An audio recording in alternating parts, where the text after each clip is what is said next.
If you've ever wanted to be a spiritual teacher, a cult leader, or you've ever been curious for how these things actually work and what the actual dynamics and mechanics are that drive and motivate and inform them, this is going to be a video that you're going to want to watch, and you should probably take notes. Because when you understand and follow the simple steps that I outline in this video, you can very easily become a spiritual teacher or authority, or start your own cult in these completely degenerated modern times where basically everything is nothing and nothing is everything, and everything traditional that used to mean something means pretty much nothing, and we're in a world where subjective delusion is the new norm. So the first and the most important step to understand that you must absolutely have is a profound origin story indicating how you were lost, but now you've been found, and how you had your spiritual awakening, and how that you have now seen the light. You must also use, as a second step, hazy, self-actualizing language to attract profoundly self-absorbed spiritual seekers, to attract people so deeply wounded and incompetent and lacking in basic critical thought skills that you can use things such as like finding your true nature, your true light, your authentic self, your inner being, your highest good, heal your shadow.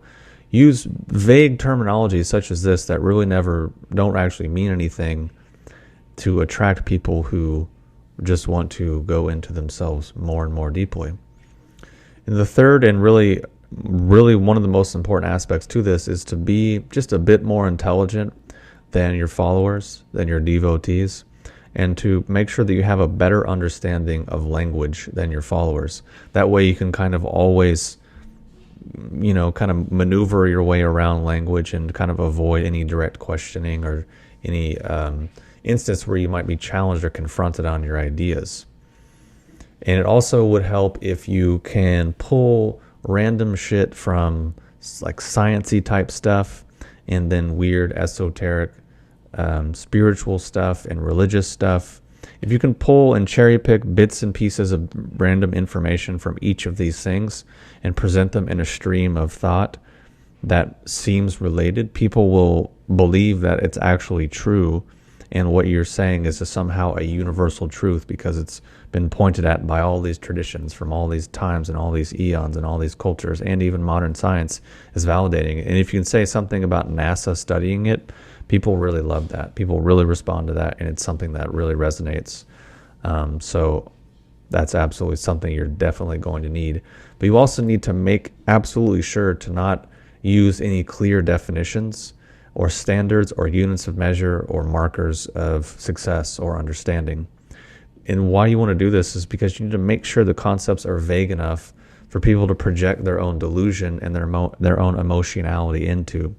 Kind of like something a politician, their slogan is change. Yeah, everyone wants change, but no one actually defines what that means. Change could be everyone loses their job and is poor and society completely collapses and we go back 300 years and millions of people die of starvation. That's change technically. Or change could be, an egalitarian, perfect society that the world has never known. That could be change. Or change could just be my underwear is dirty and I'm going to put on a new pair after I take a shower. Change can mean a lot of different things and a lot of different concepts. But the point is you have to keep it vague enough and poorly defined so that everyone can project their own whatever into, because you start actually defining it, then that's going to point out to people that maybe they don't understand what you're getting at, or they can't achieve it, or it's somehow out of their reach, or they're somehow inadequate or incompetent. And that's not going to make them feel very good unless you're going for kind of the self-hating sort of like stern oppressive father figure type where you're just constantly like beating people down. Then maybe that can work. But even then, it's going to have a shorter shelf life and people will eventually burn out. And this is because, which leads me to one of the most important aspects of this, is that you need to constantly provide people emotional validation and stimulation. And you need to do this by stimulating the three things that are driving people the most. Wanting to feel okay, wanting to feel like it's going to be okay, and wanting to feel like they can do it. If you can make sure to make everything you say connect into those emotional things and give people that sense, no matter how illusory or fake, that you're stimulating and validating those things, they will absolutely stay on board and pay lots of money for that. They will pay thousands and thousands and thousands of dollars, if not more, just for those feelings. And you also need to make sure that you constantly stimulate their imagination, keep them self-absorbed, and keep their mind kind of slightly confused by your see the previous point, your hopefully superior intellect and your hopefully superior usage of language. It's also a very useful thing. You can make sure that you have some gimmicks or parlor tricks that you can do to kind of convince people of your power, whether it's putting your finger on their head and making them convulse and have a spiritual reaction, or starve them and make them do crazy shit like sweat lodges without food and water until they eventually hallucinate, or some way to like stimulate and mess with their system so that kind of the weakest among them and the people the most prone to psychosis have a psychotic episode and then associate that with being some kind of attainment of spiritual whatever. That's really an important thing to do. And if you can at least have one or two of those, they'll serve as an anchor for everyone else in the group. And it'll cause the other people who haven't experienced that to feel inadequate, when in actuality they're not inadequate, they're just not quite as psychotic or sensitive or unhinged as the people that are having these crazy experiences. And it's also really quite important if you can have some way or many ways of tapping into people's guilt and shame and poor understanding of their base desires. Base desires meaning sex, money, competition, which I guess money and competition, you kind of say the same thing. But basically, primarily sex and competition and conflict. This is really what's driving people. If you can tap into their guilt, shame, and poor understanding of that, or you have some practice or discipline that helps them tap into that, you really have a profitable and long-term business relationship that you'll have there. No matter how unethical or immoral or degenerated it is, people will be on board. And if you look at the vast majority of what people are doing these days, it's some degenerate, immoral, ridiculous flavor of one or all of those three things.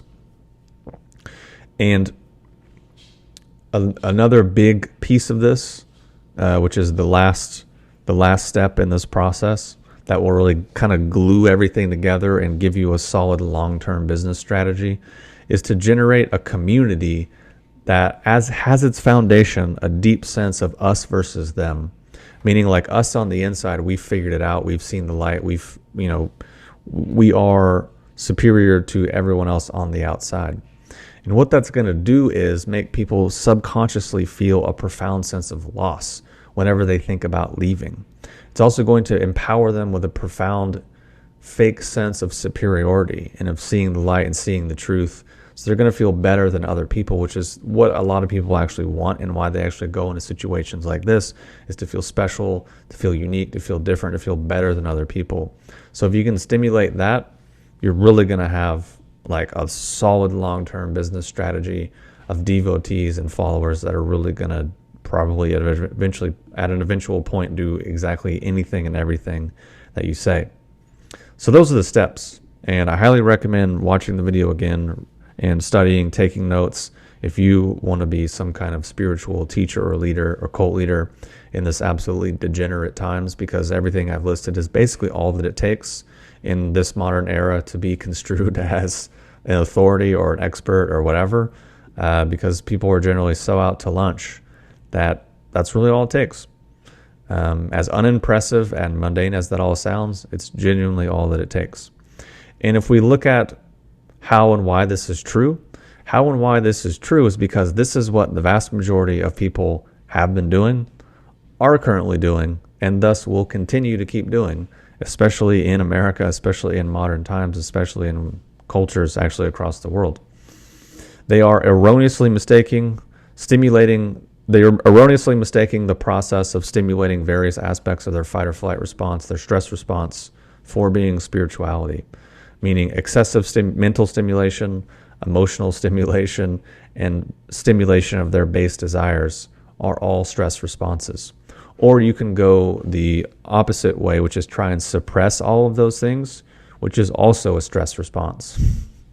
Because it's like you're either completely going to indulge it or you're going to try to suppress it. It's the same mechanic. It's the same mechanism. and it leads to basically the same outcomes, which is just winding people up more and making people more stressed, and they go deeper into the most primal, banal, basic aspects of their organism, which this is all people have been caught up in, are caught up in, and will likely only be caught up in. And the fact that this is absolutely not obvious to the millions and millions and millions and millions and millions and millions and millions and millions of people that are caught up in this thing is truly mind-boggling, and is truly a feat of profound significance that I don't know humans have ever been capable of. It's something to truly marvel at and really applaud in many ways. And you think about the billions and billions and billions and billions and billions of dollars that are exchanged through the economy surrounding these things. Maybe at some point in human history, people will take a look at what I'm saying and maybe look at their own lives and see if it's true. But I think actually the vast majority of people won't understand anything that I just said. People will be offended, upset, angry, whatever, think I'm mean, I'm critical and harsh, I'm judgmental, I'm opinionated, I'm arrogant. I'm all these things, and I don't know what I'm talking about. I have no personal experience, and I'm not spiritual at all, and I'm denying all these transcendental things, blah, blah, blah, blah, blah, blah, blah, which is all completely untrue, all completely missing the point. But, IQ is a spectrum, intellect is a spectrum, comprehension and understanding are actually skills. So a person either kind of has it or they don't, or they're at least somewhere on the spectrum of that. So anyways, hopefully this has been entertaining and enjoyable, and I'll talk to you soon.